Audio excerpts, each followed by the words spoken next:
MP में LPG संकट के बीच राहत, बड़े शहरों में गैस बुकिंग और डिलीवरी तेज। मध्य प्रदेश में बीते कुछ दिनों में जारी एलपीजी की किल्लत के बीच अब राहत मिलने लगी है।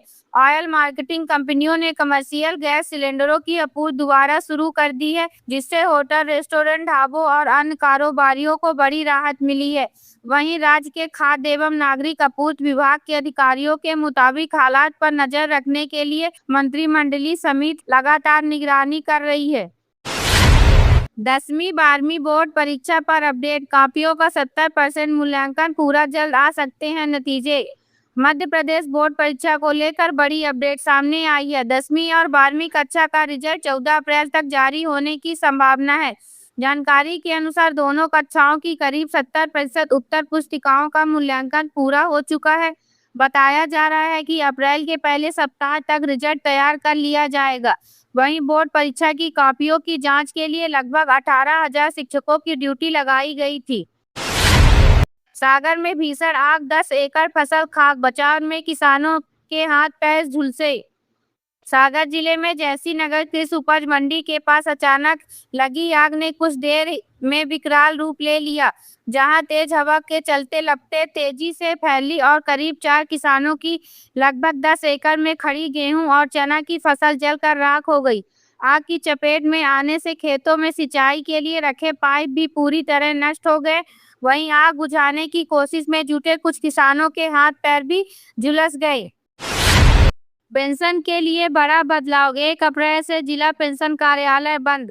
मध्य प्रदेश सरकार प्रदेश के करीब 4.5 लाख पेंशन भोगियों को राहत देने के लिए पेंशन भुगतान प्रणाली में बदलाव करने जा रही है। नई व्यवस्था के तहत सेवानिवृत्त होने के बाद सरकारी कर्मचारी अपने किसी भी बैंक खाते में सीधे पेंशन प्राप्त कर सकेंगे। दरअसल राज्य में अभी लागू पेंशन प्रणाली के कई तरह की दिक्कतें सामने आ रही थी, जिसके कारण पेंशन भुगतान में अक्सर देरी की शिकायतें मिलती थी।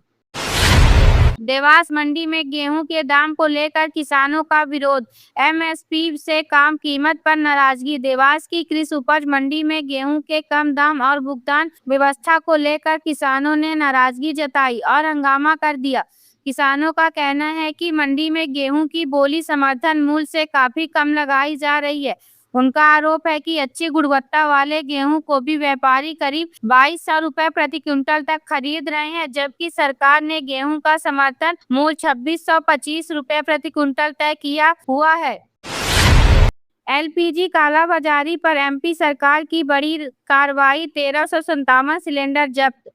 मध्य प्रदेश में घरेलू और व्यावसायिक एलपीजी गैस की कालाबाजारी पर रोक लगाने के लिए प्रशासन सख्ती बरत रहा है, जहां खाद्य नागरिक आपूर्ति एवं उपभोक्ता संरक्षण विभाग के निर्देश पर विभिन्न जिलों में विशेष अभियान चलाकर 225 जगहों पर निरीक्षण किया गया।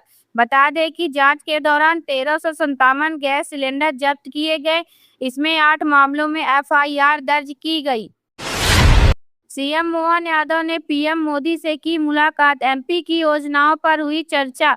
मुख्यमंत्री मोहन यादव ने नई दिल्ली से प्रधानमंत्री नरेंद्र मोदी से मुलाकात की। इस दौरान सीएम ने मुलाकात की तस्वीरें सोशल मीडिया पर साझा करते हुए बताया कि उन्होंने प्रधानमंत्री से भेंट कर उनका मार्गदर्शन प्राप्त किया। मुख्यमंत्री ने कहा कि इस अवसर पर प्रधानमंत्री को प्रदेश में किसान कल्याण वर्ष के तहत आयोजित कार्यक्रमों, विभिन्न गतिविधियों पर और राज्य की विकास प्रगति के बारे में जानकारी दी गई। एमपी में नए स्मार्ट मीटर से बढ़ेगा बिजली बिल, हर महीने उपभोक्ताओं को लग सकता है झटका। प्रदेश में बिजली उपभोक्ताओं को जल्द ही बड़ा झटका लग सकता है। केंद्र में इलेक्ट्रिसिटी एक्ट 2025 के तहत बिजली बिल का लोड बढ़ाने के लिए नई स्मार्ट व्यवस्था लागू की जा रही है। इस नियम के मुताबिक यदि कोई उपभोक्ता स्वीकृत लोड से 3 बार ज्यादा बिजली इस्तेमाल करता है तो उसकी अधिकतम खपत के आधार पर लोड अपने आप अपडेट हो जाएगा। सौर ऊर्जा में निवेश बढ़ाने विदेश जाएगी मोहन सरकार, सिंगापुर लंदन में रोड शो। मध्य प्रदेश ने वर्ष 2030 तक अपनी कुल ऊर्जा जरूरतों का 50% हिस्सा सौर ऊर्जा से पूरा करने का लक्ष्य तय किया है। इस दिशा में इन योजनाओं को आगे बढ़ाने के लिए निवेश आकर्षित करने की कोशिशें भी तेज की जा रही हैं। इसी उद्देश्य से इस वर्ष दिल्ली, मुंबई, सिंगापुर और लंदन में रोड शो आयोजित कर सौर और ऊर्जा भंडारण परियोजनाओं का प्रस्तुतिकरण किया जाएगा। मध्य प्रदेश में ग्रुप 5 के 373 पदों पर भर्ती 15 अप्रैल से होगी परीक्षा।